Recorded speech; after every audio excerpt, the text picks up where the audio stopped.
بسم الله الرحمن الرحیم. قدرمن و معزز ورونو خویندو، السلام علیکم و رحمت الله و برکاتو.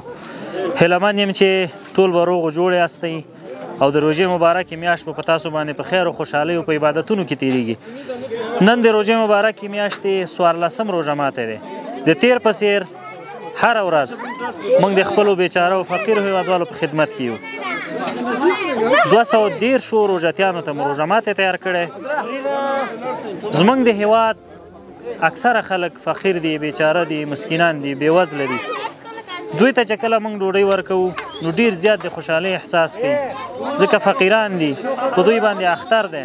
هیله یم چې د هیواد په ګوټ ګوټ کې زموږ ملاتړ وکړي او تر څو وشو کولی چې خپلو نورو فقیرانو ته هم روژه ماتې تیار کړو. الله تعالی د دوی نه قبول کړي، الله د دوی ته د خیر بدلې ورکړي. دغه روژه ماته به انشاءالله د روژې تر 13 پورې ادامه لري. والسلام علیکم ورحمت الله وبرکاته.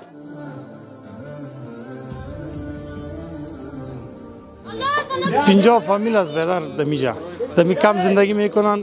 در حدود 230 نفر است. خانه یادی کسی آباد، کسی کمک کرده. اقتصاد از این مردم ها بسیار خراب است. ما با کمک دیگه هم نیاز داریم. تشکر از کسی که بداری کمک کرده ما کرده. خدا انجمن داشته باشش.